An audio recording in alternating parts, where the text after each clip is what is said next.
Welcome back, everyone, to the Stogie Geek Show. This segment is brought to you by M. Bombay Cigars. M. Bombay Cigars represent the most admired cigar culture of Cuba. They select the best of the best quality tobacco to use in the aging process. M. Bombay Cigars are then rolled in Costa Rica by some of the most experienced cigar rollers, giving it a unique smoking experience. The band portrays the detailed and artistic nature of our small industry. Try the M. Bombay Casera, M. Bombay Mora, and recently released M. Bombay Habano. M. Bombay Cigars, where the cigar is a way of life. And by Duran Premium Cigars, one of the fastest growing boutique cigar companies, providing smokers a portal into the old Cuban tradition of perfect balance and the lost art of progressive flavor construction. Roberto Paleo Duran began his career in tobacco over 2 decades ago in Havana, where his reputation grew within Cuban circles. The creation of Duran Premium Cigars has given Roberto the platform to introduce a series of cigars that offer the same quality, construction, and detail which he perfected while in Cuba. Brands include the ultra-premium Roberto P. Duran Premium Cigar Series, Azan Cigars, Naya, and Baracoa. Duran Cigars use a seed-to-humidor approach as all tobacco is grown on their farms and rolled in their factory in Esteli, Nicaragua. Rollers have been carefully chosen to carry out Roberto's precise method to ensure the progressive flavor in each cigar. Duran Cigars invites you to make their premium your standard. And by the Havana Cigar Club, located in Warwick, Rhode Island. It's a great place to enjoy a drink and a cigar. Stogie Geeks listeners can find a $5 off coupon on our website by clicking the HCC logo.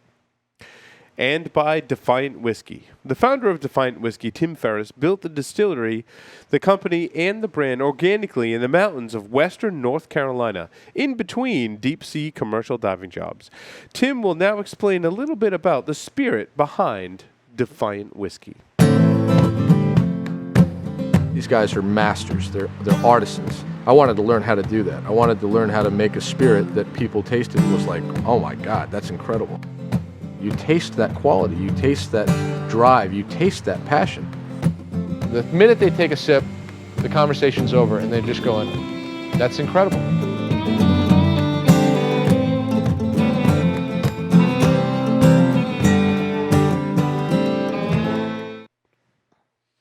Welcome back, everyone, to the Stogie Geek Show.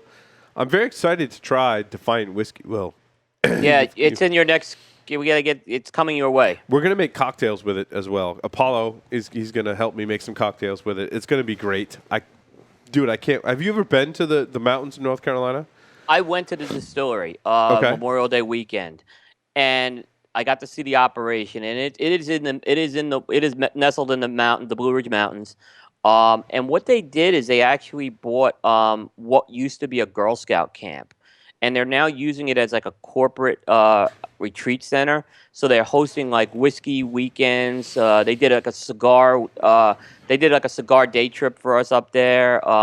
Just a really beautiful place nestled in the mountains. Enjoyed some whiskey and had some cigars. And their whiskey's it's gorgeous out there, dude. When I was in college, I mountain biked the where is it? Solly in North Carolina. Yeah.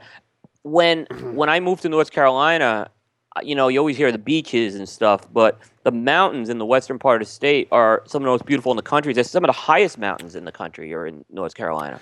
And they have whiskey, which is nice. Yeah, and their whiskey is just a great operation. And when you come down, I think I'll probably make some arrangements for us to go take a day trip up there because it's not far. Yeah. Oh, that's going to be awesome. I'm actually going to IPCPR with the Defiant Whiskey guys. We're driving. I don't think we're going to be able to drink in the car, obviously. But well, you're the passenger. You can totally drink, dude. It's yeah, totally I don't know what some of the states we're going through. I don't know what we don't know what the laws are, so we're going to be kind of conservative. But it's going to be an interesting road trip to say at least. That's awesome. Let me tell you about Georgia. When you go to the package stores there, so they have stores literally where you can do a drive-through to buy liquor down south. It's insane. So what they do, they have really strict laws where you can't have an open container.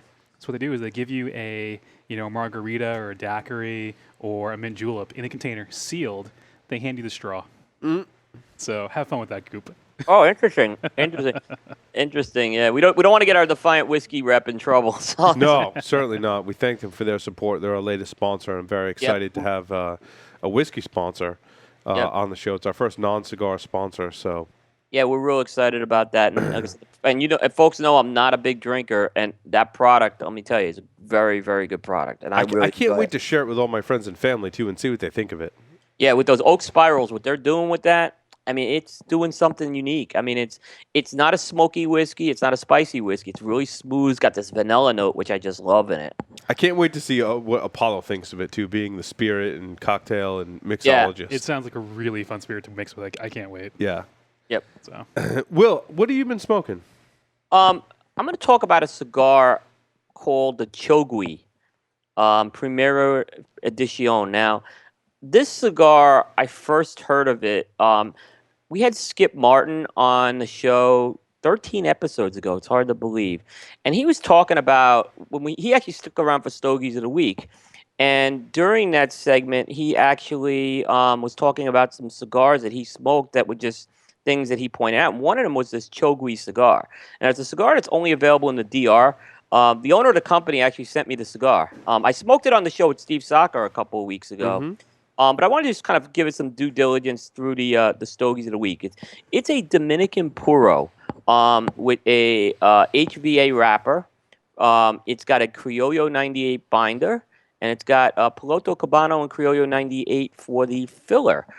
It's a 6x43, so it's kind of a Panatella, I guess you put it in. Not quite a Lancero, not quite a Lonsdale. Yeah, but exactly. And it was over. I really enjoyed the cigar. It's got a definite cedar note to it, more on the cedar sweetness, a little bit of pepper in there. It's got a great natural tobacco. You get that HVA wrapper, you get that natural tobacco flavor, and a little bit of a chocolate note. And very enjoyable cigar, very consistent, well-made cigar. It's overall, I'd give it a 5, which is a very good rating there. And it's the only bad thing is you can't get it here. I know he's trying to get distribution in the U.S., this guy, but that's, like I said, that's the only bad thing about it is I wish it was something we could get here regularly. Nice. And he's got, there's some of those coming your way, too. So I'm kind of curious on your thoughts with that. Oh, awesome. Yep. I'm going to talk about the cigar that I'm actually smoking now, Will. Sorry, I'm trying to make it so one of the cigars I'm going to talk about next, we actually get some pictures up. I just messaged Chris to see if we can get some of those pictures up. There's like four pictures of a cigar I'm going to talk about, which you have to see it to believe it, kind of thing. The one I'm going to talk about now is a Roma Craft Neanderthal. It's what I'm smoking now. Actually, it says Neanderthal on the band. And if you take this band off, did you notice this on yours, Will? You smoked some of these cigars. Mm-hmm. Yep. You take this band off, right? And look at there's a silhouette that goes through the evolution thing. Like to Neanderthal to man kind of thing. Oh, that's awesome. Yeah, that's pretty cool, right? He does similar things on the Cro-Magnon and the Aquitaine, but the way it was on the Neanderthal, I thought was really cool how it did that. Yeah. Certainly, we're going to add it to our bucket to make some cigar artwork out of all of our bands. But this, being a Neanderthal, we've talked about it on the show, very strong cigar. I smoked the short Robusto size. And this size, the larger size, Will, what's it called again? The HN? The HN. HN. It's a Perfecto, but it's not it's a very slow tapered Perfecto. A lot of Perfectos will have a very sharp taper. This one's kind of a slow kind of Perfecto shape, and it's got that flat flat head on it, I should say. Very flat cap. A very flat cap on it, which is it's very different. This cigar is absolutely amazing. I mean, the sweetness coupled with a little bit of chocolate. There's not a lot of spice on this cigar. It's very full body, very full flavored, but it's not overpowering. It's probably the best cigar that you would deem like really strong. It's the best cigar I've ever smoked in that really strong category. It was. I don't find these to be that strong, Will. Now, these I bought from Mr. J's Havana Smoke Shop a week or so ago. So they've been in my humidor maybe a week before I started smoking them. I smoked one earlier in the week, and I'm smoking this one now. And it's just, they're amazing. I like this size better than the short Robusto will. The short Robusto really had a lot of punch because it's a smaller cigar. It concentrated a lot more flavor. This one I find the strength to be not as strong as that other size and just all about flavor. All about flavor. I mean, this to me is like the perfect end of the night cigar because you've had a good meal, you have a nice strong cocktail with it. You could pair this cigar with pretty much anything. And it's just, I rate it as Fight Chuck Norris will. I think this is one of his best cigars. This and the Mode 5 are two of his best cigars. This cigar is the real deal by Skip. And I know he put a lot into he called it like I think he called it his master's thesis in tobacco he did. This was really his pet project, and he delivered. He knocked it out of the park. Now, the interesting thing is at the show, he's coming out with a 4x46 Petite Corona that's going to be available in a limited sampler. And I'm real curious to see how that's going to smoke in the Petite Corona. This cigar's got it going on, dude. I mean, I think that HN size, he absolutely picked the right size to kick it off. That's a great. It's a great cigar. Now, when you cut that cigar, how did you cut it? Did you? Because I take like the tiniest little sliver off of it. It's a good cigar, I think, and I think Skip pointed this out. You got to take a very tiny sliver. Yes. You got almost like a deli meat thing, but it's also a good cigar candidate if you're using a scissor. Yeah. Cigar scissor is very good with that. You got to be precise with it when you cut it. Yep. You got to have a good sharp cutter. Yeah, this would be my last cigar of the day every day, dude. Do not use a cheap cutter with that cigar. No, do not. I mean, because it's got that very flat head to it. I haven't cracked the wrapper yet on it, but I know if I crack the wrapper, I'm probably gonna regret it. So. What is the blend on this, Will? What did he put in this cigar? What he did is he has got he went with a San Andreas wrapper with it. Then he went with a broadleaf Maduro binder. He's got Nicaraguan fillers from Condega, Jalapa, Pueblo Nuevo, which is kind of on the northern part of the country, and Esteli. He's got a little bit of Dominican Olor. And then he's using that Pennsylvania Double Lajero, that's the tobacco that's naturally high in nicotine. And that's what's giving the cigar the strength. He did a great job. Props to you, Skip. I love it. Great. Yeah, I agree. I think it's... And it was interesting. Well, everyone was raving about the Neanderthal, and I smoked that short Robusto, and I'm like, this cigar's good. I'm like, it's got some aging potential, but it just really didn't kind of meld with my palate. It was almost a little too overpowering for my palate, and Skip makes fun of me for that. He's like, you like mild cigars. Get out of here, Paul. Which is totally fine. He's totally in every right to say that. But I think the larger ring gauge in this HN size really does this blend justice, and is just awesome. Yeah, it was when I had the pre-release. I rated it. I have to call Stogie Santa. Mm-hmm. It was that because your reaction to that cigar. I thought the only difference I had is I thought it had more strength. But your reaction to that cigar is exactly how my reaction is. It was a very, very. I mean, it's the best work he's done. A Chuck Norris rating is more than fair, if not maybe. I mean, that cigar had. I think if the aging goes better, who knows? Yeah, I think even the short amount of time, it had a week to kind of rest in my humidor. I smoked it 10 months with age from the show last year, and it was. I'm telling you, it doesn't lose a thing. That's awesome. That's all. It's nice because you can buy a lot of them, and you know they're not going to age out. They're only going to get better, and that was the reason why I went even above a Boxworthy. I rated it Chuck Norris. So. Yep, I agree. Good job, Skip. Yeah, absolutely. Back to you, Will. Got a pair of cigars I'm going to talk about from Viaje called the Throwdown. This was an interesting project that Andre did. He did it with a couple of our friends.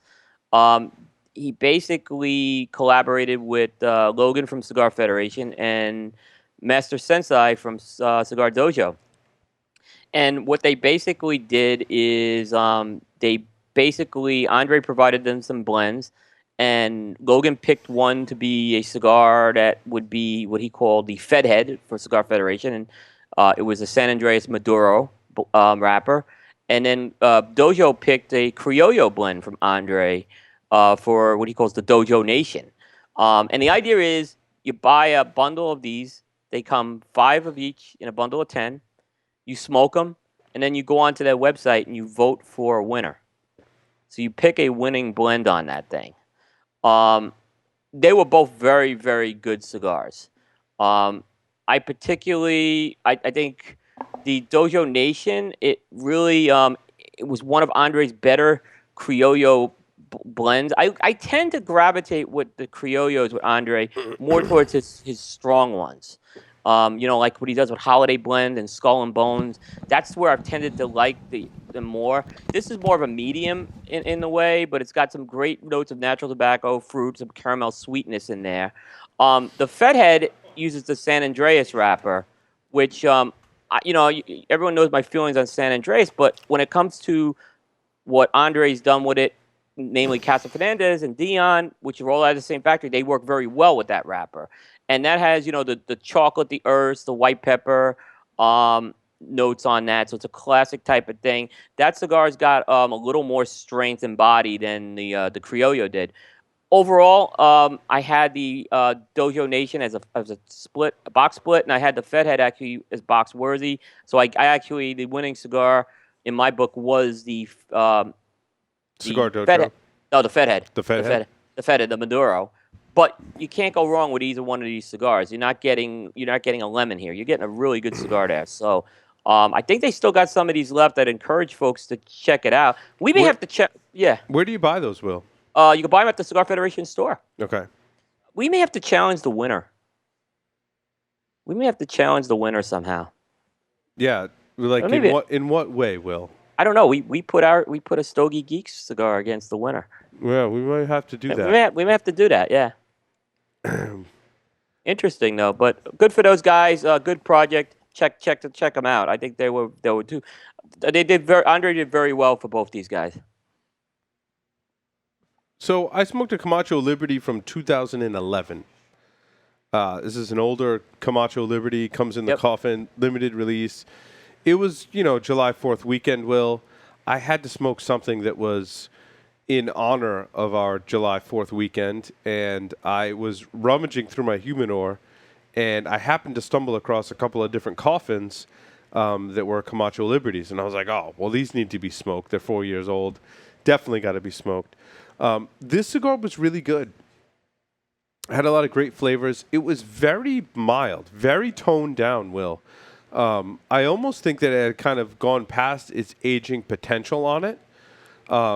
The first third was really, really good. The flavors in the second 2/3 were somewhat kind of muted, and it was really mild. Now, I was on vacation for the July 4th weekend, and I was smoking a lot of cigars, so my palate wasn't really kind of up to par. I was drinking quite heavily this weekend, trying to unwind and relax with my family, which usually involves drinking. And maybe skinny dipping in my pool at 11 o'clock at night. But in any case, I rated this cigar a 5. I don't know if you've tried some of these older Camacho Liberties, Will. That 11 was always a miss with me. Really? It was always it never wowed me, that one. Not my favorite Camacho Liberty, dude. No. I love the 10. I actually love the 10. The 11 was a big downer for me compared to that. I liked the 9. The 9s for me went through this period where they were smoking awesome and then they tapered off. Yeah. So I think they definitely age out after, certain years age out. I think the 9s and the 11s will age out after a while. So if you have them, definitely smoke them. One of them, what was the popular one? There was the 8, the popular one? The 8 was the popular one. That's the one that I haven't smoked. I think I did smoke a 10 and it was really good. The 10 I think was one of the most underrated ones that came out. I have a 10 sitting around that it's my last 10 and I haven't smoked it. I bought a lot of those 10s. That was a top 10 cigar for me a few years ago. Yeah, and you can find them, some of the older ones around if you go to your local shops. A lot of times they don't sell out and then people kind of lose interest in them and they just end up hanging around in the shop. Yeah, I mean, there's a couple. I went back and smoked the 12, which was the Honduran Corojo Puro, and that one's really come around as well. Worth checking out. Yeah, it's definitely one of those ones you want to ask your local brick and mortar if they've got some, hanging around the back. Yeah, yeah, and a lot of them, if they have Camacho, you'd be surprised. They usually all want to bring the Liberty's like a staple. People will they'll always bring it in, and well, the thing with the Liberty is it's kind of a high price tag, and they come in boxes of. Do they come in regular boxes of 25 or is it 50? They come in. There's 20 per box, and each is in a coffin, so there's 20 coffins in a box. Yeah, it's just kind of a daunting thing to buy a whole box. And not many people I find do the whole box of Camacho Liberty. It's kind of like buy a couple in the coffin kind of thing. And having said that, they will typically have ones laying around. In like 2010 or 2011, dude, I went through a bunch of stores and I bought up all their old Camacho Liberty locally. And I ended up with quite a few 2009s. Oh yeah, it's like I said, it's a though and the thing about the Camacho Liberties, one and done. So they don't bring them they don't bring them back. So you may want to, like I said, get your hands on them. So back to you, Will. Well, so as long as we're on the theme of a Camacho Liberty, I'll jump ahead. I smoked a Camacho Liberty as well. But you know me, I got to go with what's new.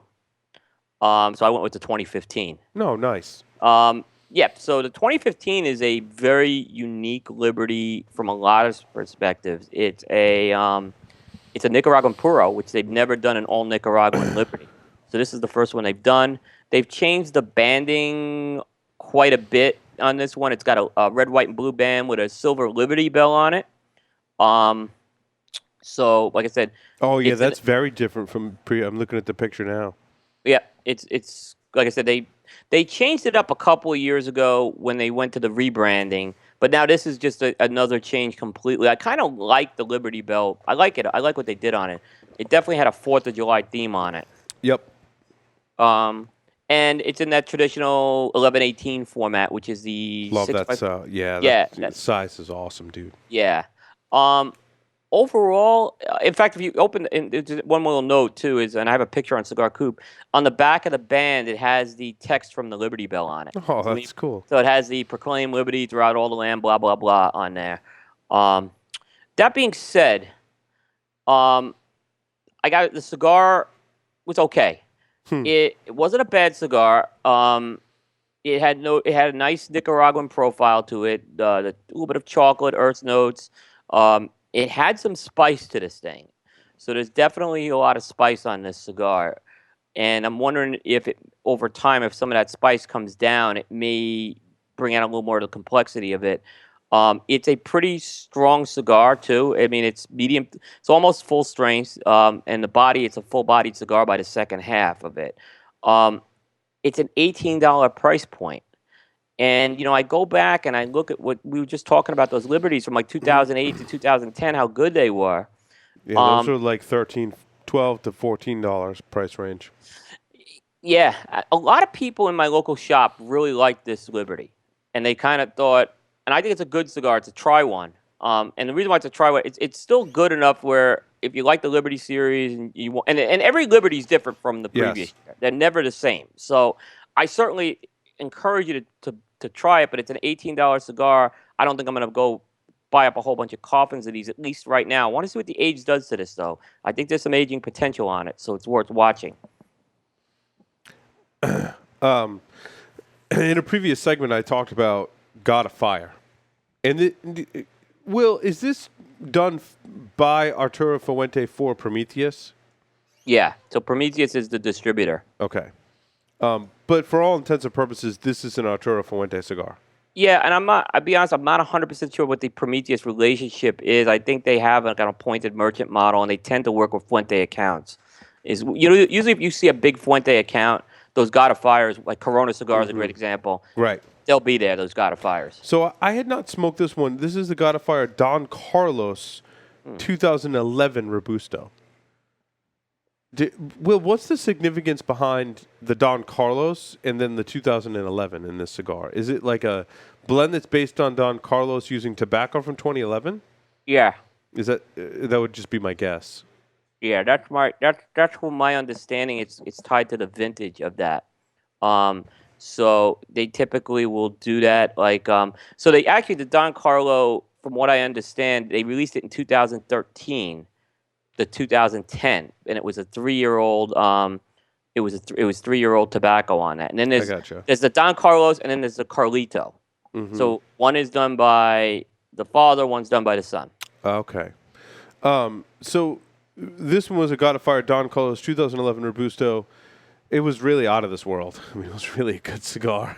A lot of subtle flavors, nice hints of a lot of wood notes, a little bit of creaminess, not over the top with the creaminess, but some nice sweet flavors. Very complex blend, like everything you expect from like a $30 price point cigar. I mean, these cigars are very rare, very expensive, a lot of aged tobacco in them. This one did not disappoint. I rated it a box split. And you smoked the cigar, Will. Yeah, I'll tell you what, it's an excellent. I prefer the Don Carlos over the Carlito. Okay. Yeah, that's my preference on that one. I find that the God of Fires to be very different too, Will. Yeah, they really are, and another cigar they differ quite a bit, from cigar to cigar. Absolutely. Back to you, Will. I smoked another cigar, and this is a new size in the Florida Silver line by Maya Silva, who we had them on the show back in episode 114. It is the Toro. So, they're trying to make I think it's smart. They're trying to make a push in the U.S. right now. They have a big European market, but they didn't have a Toro size. So I think that was a really good move, is to introduce the classic 6x52 Toro in both the Ecuadorian Connecticut and the Maduro line. And I have really liked that Ecuadorian Connecticut. Me too. Now, I don't know how many, when you start smoking the different sizes, they're different. Because they blend specifically for the Vitola. And when I mean they don't tweak it, they'll change the tobacco. Yeah, all the sizes smoke completely different. Yeah, so they have, the idea is they're trying to get the experience for that Vitola. So you'll get some, like I said, it's what's nice is you get different, there's 15 sizes in that Florida Silver line. You get 15 different smokes, which is great. I've been really impressed with Florida Silver. Me too. I mean, the subtle flavors you get from those cigars are just, you would really like those, Apollo. I mean, I'm really curious now. You really have to pay attention when you smoke them. The flavors are very, very subtle. A lot of sweetness. They're just awesome. They got a marshmallow sweetness to it. Yeah, the sweetness flavor is distinct. Yeah, and it's not a super mild Connecticut in terms of body. So yes, it's a mild strength cigar. You're not going to get a lot of buzz on it, but there's quite a bit of body, on the palate with that. But again, not overpowering by any means. But you can, I would say, it starts to move a little bit out of the morning smoke zone there. A lot of subtleties, a lot of complexity with the cigar, especially if you're sitting down smoking it. I had it it's going to come out at a $10 price point, which is not bad. I gave it a box split. I think it's a very good cigar. Where did you get this one, Will, out of curiosity? Gabriel sent it to me for review. Yeah. So I need to get you some more. Yeah, I need to get you some more. He sent us a bunch, and we thank Gabriel for that. But yeah. I don't find them in the stores here in the Northeast. Well, they're definitely trying to. I mean, what they're doing is they're definitely working on increasing the footprint. There's no question about that.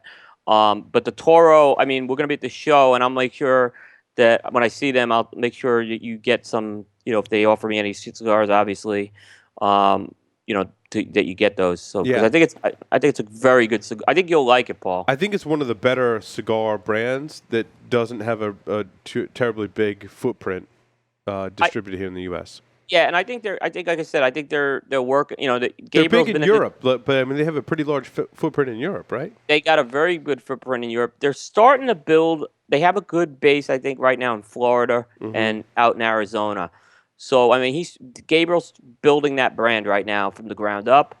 But I think they're going to be around for a while. I think they got a Lancero coming out for their 20th. That line's been out for 20 years. Oh my god! It's like one of the most well-established brands that make an awesome cigar.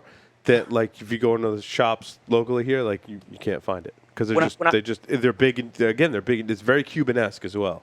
Has a very Cuban-esque kind of flavor profile to it. Yeah, the Maduro's fantastic. I don't think I've had any of their Maduros yet, Will. Maduro is absolutely fantastic. What I will say is when I was in Honduras, and we went to a few shops, and they sell cigars in shops, Yeah. I saw Flor de Silva Kinetics all over the place. Interesting. Yeah, so obviously they sell that cigar. They make it in Honduras, obviously. Yeah. But there's a lot of cigars made in Honduras, but that Flor de Silva just seemed to pop up everywhere. Yep. Yeah. The next one I'm going to talk about was one of the most interesting cigars I smoked this week, dude. Probably the most expensive. And I smoked a God of Fire. And the God of Fire was $30. This one was like $35. And we had Scott Colestero, the brand manager for Avo and Zino. This is a Zino Platinum Crown Series Double Corona. We have some pictures of this cigar because it was so... First, the packaging was absolutely gorgeous on it. The tube is absolutely beautiful. And if we have pictures of the other cigars that are on that page too, the packaging is gorgeous. I mean, a $35 cigar, you want the packaging to be gorgeous. I mean, in that tube, it's a silver tube.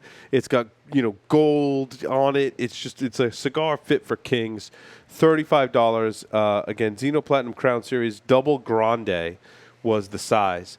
Now, when I took this cigar out of the tube, the cigar had this wonderful plume all over it. Do you know what plume is, Apollo? Actually, no. I'm curious. What is So when the oils, and we got a picture of it right there, there's a lot of oils in the cigar wrapper. So as the cigar ages, those oils tend to form these like crystally, and you can see in the picture there, crystally kind of paste on them. Oh, that's really cool. And we call it plume. And that's when you know the cigar's been aging for some time, as those oils have kind of transformed into, it's almost like a paste, right? So you kind of comes off when you brush off the cigar. You can see, look at the big like spot of plume right near the head of that cigar. Awesome band on it. Really, really cool cigar. Obviously very well aged. I find that when a cigar's been aged like that and it's a really high-end cigar like this one, you get some really different flavors, and this one had a very distinct flavor profile. I mean, right from the bat, it's a very herbally profile, a nice kind of herbal profile that you find in those Zino cigars. Very, very smooth. Awesome smoking experience. I wouldn't say it held up in terms of awesomeness like through the final third, but certainly it was a very special cigar to smoke. Again, great herbal profile. Nice, very different. How do you describe those Zino flavors, Will? It's such a distinct profile. Yeah, it's not Diablo herbal either. No, it's not. It's not a Davidoff herbal, and they all come from the same manufacturer, essentially, Davidoff. It's very, very unique. I encourage everyone to try one. My rating on this cigar, when all was said and done, was a box split with a friend, just because it was so different, and the flavors that it presented were just so unique. Very enjoyable cigar to smoke. I mean, it made a lot of changes throughout the cigar as well. That's really cool. This isn't the bell of the ball in the sizes. Everyone talks about that Perfecto. What is the Perfecto in this Crown Series, Will? Oh, I've smoked one. That one's probably better than this one.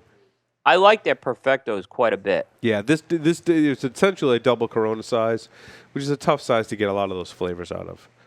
But they did a great job with it. I mean, and to have an aged cigar like that, dude.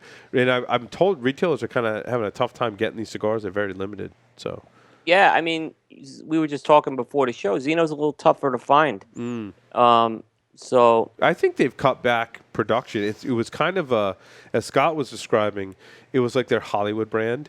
Like a lot of the Hollywood stars would smoke this cigar. It was, marketed at Hollywood parties and kind of like this exclusive kind of luxury cigar. So it's interesting to find them and smoke them, and they are very different. They're very different. And they came out with like a Los Angeles cigar that limited a few years ago. I think that was really good. That's my favorite of those regional themed ones. I smoked that one. I really liked it. It didn't have the complexity and flavor of this cigar, Will, of this Crown Series, but it was good. No, and you know what? You were making a good point too. With the Davidoff brands, you smoke a Davidoff, you know it's a Davidoff. You smoke an Avo, you know it's an Avo. And you smoke a Zino, you know it's a. They do a good job of keeping the brand identities, I think, with their blends better than anybody. I agree. Yeah. It's hard to get you a Zino to smoke, dude. Oh, I can't wait. You guys are just hyping it up so much. It just sounds amazing. They're so different. And I smoked a regular Zino Platinum today, too. And it's just such a nice, refreshing. I think refreshing is a good way to put it. Like the flavor profile is just very refreshing because it's so different from anything else that you smoke.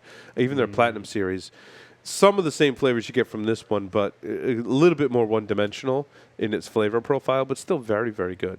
Sounds like a really good celebration cigar. You know, you're having a good time. You know, it's your birthday, graduation, something like that. Yeah, $35 for one cigar. I mean, it's not the most expensive cigar we've reviewed on this show. Believe it or not. That's crazy. Yeah, we've talked. What is the most expensive cigar we've reviewed on this show, Will? The Padrone, probably. Yeah, what was the Padrone? Padrone 50th I reviewed. How much was that? It was over 100. I paid over 106 for that one. I didn't pay 106 for yours though, but yeah. That's the most expensive. So one. was it like 50 years old? No. Nope. No, a lot of it would have had. What it had to do, Apollo, a lot of it had to do with the way they were packaging that cigar. Yeah. So they're packaging it in this really high-end, exquisite humidor, and the retailers basically bought it as a package. And when you divided the cost, if you just divided the cost up by the cigars, that humidor got factored in. It MSRP'd at $106. Some of the retailers, though, what they've done is they've separated the two out. So and it lowers the price point when that happens. But I'll tell you what, that Padrone's the best cigar I smoked in 2015. And it's not the most expensive cigar on the market today. No, I mean the Davidoff's got their $500 cigar, and then Gurkha's got some, in the 4 digits. Is Gurkha? Got one. Is it the Grand Empire Reserve? No, it's the I just drew a complete blank. It is His Majesty's Reserve. His Majesty's Reserve. That's like 300 plus, right? Yeah, I mean they're going, and I've seen them higher. I've seen them close. Yeah, these are high-end luxury cigars. And I'm not knocking that. I'm not knocking that Gurkha cigar, but when you get over 100, I'm not telling anyone to spend $100 on a cigar, but I'm telling you, it's hard to justify a cigar being worth that much in any case. Yeah. Alrighty, Will, back to you. This is my smoke of the week, and it's the M. Bombay Mora No. 4. We've been smoking the M. Bombays. I've always leaned a little more towards the Casera blend, which is that Ecuadorian de Florada wrapper. But the Mora is the Dominican Corojo blend, using that Peruvian binder and that Ecuadorian and Dominican filler in there. And I smoked the No. 4, which is the 5.1 by 44 Corona size. So it's a classic Corona size, and this is. In this blend, and I know you've liked the Mora, I felt in this size, this is where it all came together. This cigar was the total package. A lot of complexity. It had some cedar pepper. It had a nice lemongrass sweetness to it, but I just absolutely loved on this cigar. There's a little bit of chocolate in there. The flavors kind of completely change up as you're smoking this thing. Construction was excellent on this cigar. It's a medium strength cigar, so it's not a lot of strength, but it's a full bodied smoke. It's probably the most full. I think it's of Mel's offerings. It's probably the more fuller. This was a box worthy cigar, and I know M. Bombay's a sponsor of ours, and I'll just tell everyone, like I tell everyone to sponsor a cigar, smoke this cigar and tell us what you think. That's and I believe in this cigar. So I have an M. Bombay prize pack, Will. Wow. The one you sent me in my humidor. Do you remember what was in that one? I don't. I don't either, but I got to... Well, you know what? Listen to the end of the show, and we'll give that one away. How's that? That sounds good. So I found some Camacho American Barrel Aged cigars, Will. Mm-hmm.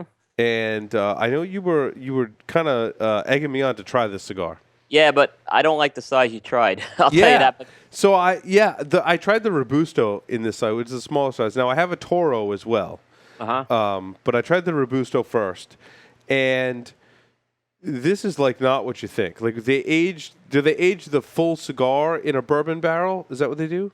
No, they don't. That's what Asylum's doing with theirs. They're aging only the Corojo leaf and one of the Corojo leaves in the filler. In a bourbon barrel. In a bourbon barrel, yes. Yeah. So the rest of it's not aged, and the rest of it's U.S. tobacco, by the way. How common is that? How common is it to age tobacco in a barrel?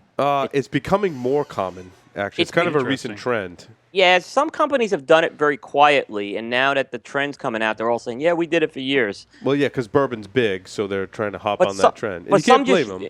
Yeah, you can't blame, but some just use the barrels. I mean, some just will barrel age tobacco, and some now what they're doing is they're using these bourbon barrels which have been used already to impart the flavor. That's the difference. What you're saying. So bourbon requires new barrels, right? So that's why you always see things aged in bourbon barrels. Yeah, because they discard the old ones, right? And yeah, exactly. Good point, Nick. They don't discard them; they send them over to Scotland. Yeah. Or to cigar manufacturers to age cigars in. Yeah, I mean, what Asylum's doing is they're getting the barrels. They're actually bourbon and beer. They're that Dragon's Milk they're using. Oh, Yes. dude, I have Dragon's Milk barrel-aged bourbon. I will Really? bring that in I have sometime. the Dragon's Milk cigar, which I haven't smoked because I've been trying to find the beer. So the that cigar's great. restaurant next door to us has the beer, Will, the It's a Dragon's great Milk beer. stout. I It's a love that. great beer, but they don't have it in bottles. It's only on tap. And I'm like, I'll can buy I some. like I have it in take Boston. can I take some of the beer and bring it to my studio to have with the I got to bring the cigar. They're actually very cigar friendly at the restaurant next door. They have an outdoor smoking area, but I just haven't had a chance to pair the two. Next time I'm so here- they make a Dragon's Milk cigar to go with the Dragon's Milk stout. Next time I'm here, I'll bring in the bottles. I buy them in Boston. Yeah. And I have some of the limited edition New Holland with Dragon's Milk bourbon, and we'll do that with the cigars. Yeah. That'll be amazing. We'll do the They have cigar- them next door too. We can buy. Ooh. Yeah, so we That- can, It's a- we can buy more. That's a It's- fun time. And the Dragon's Milk's a very good cigar. It's pricey, and that's why I probably only put it as a $5. Mm-hmm. But the cigar scores real well, and it's a very good cigar. It's very different than the Camacho, by the way. They're two totally different cigars. Yeah, so this barrel aged, I was expecting more strength, especially in this Robusto size, but it's very medium bodied. Will, did you get the same thing from it? I thought it was stronger, even in the Robusto. I thought in the Robusto it was. I was expecting a little more strength from it. It has some good flavor. Don't get me wrong. I thought in the Robusto size these flavors were kind of muted. I couldn't pick up. I wanted to pick up more flavor than I was getting from this cigar. You can definitely taste a little bit of that kind of bourbon-esque. It's very, very subtle. It's almost a little more, I would say, on the chocolatey profile than it was kind of a sweet bourbon flavor, what you would expect from a barrel-aged tobacco. So I had it as a $5. It sounds like you agree, Will, because I wasn't high in the cigar, and you were kind of raving about it.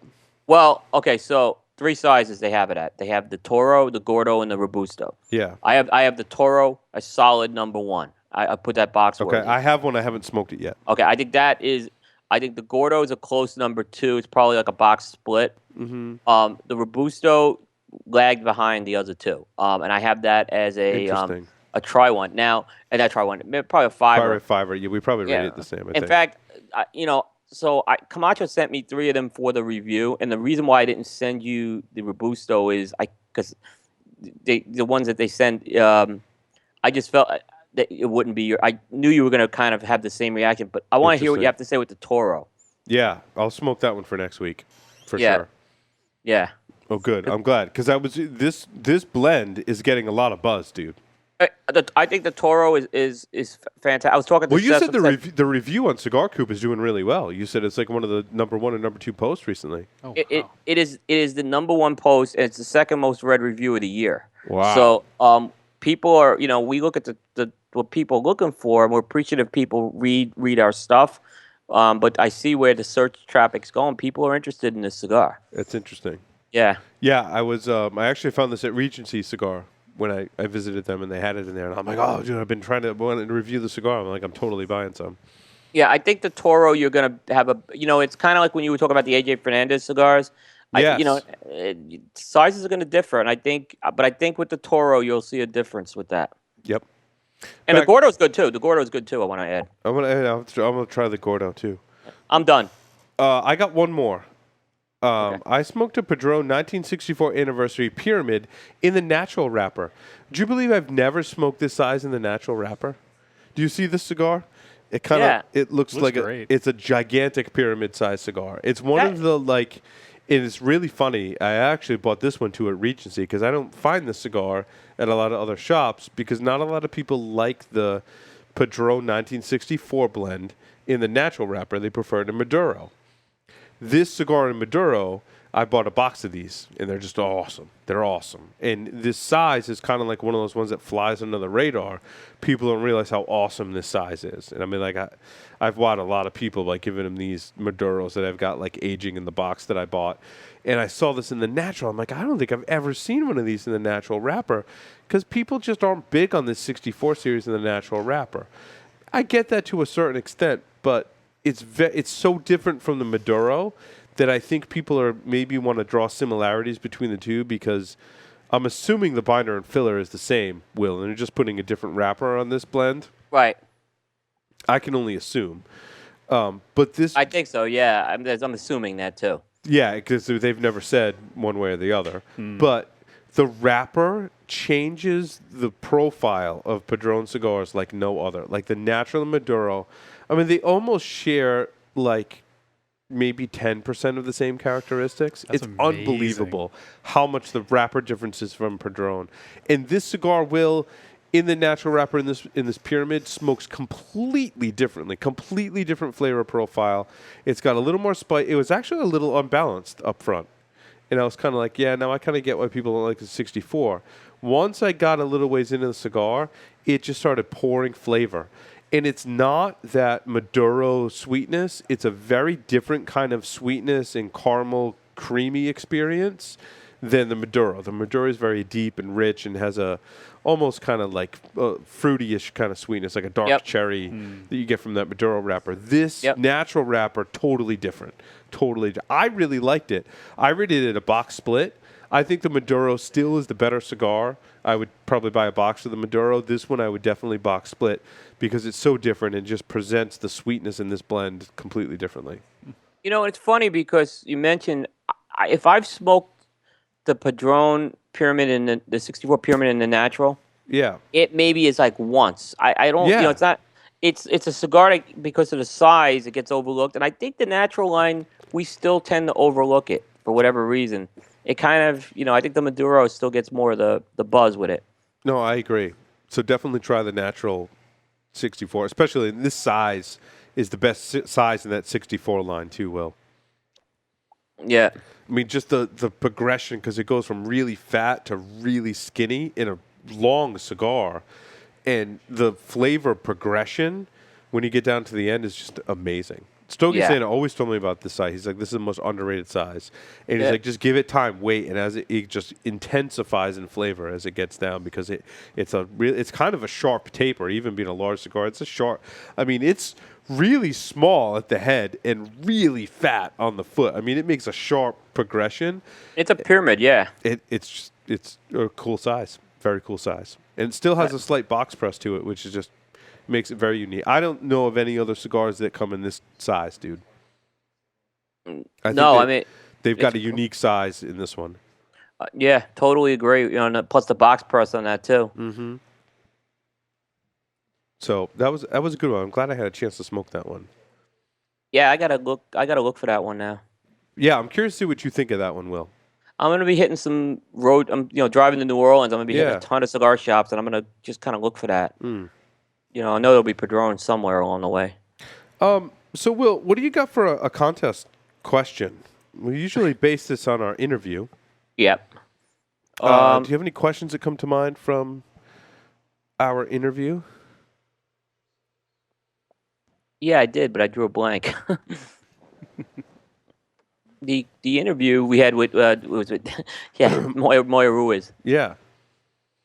Let's see.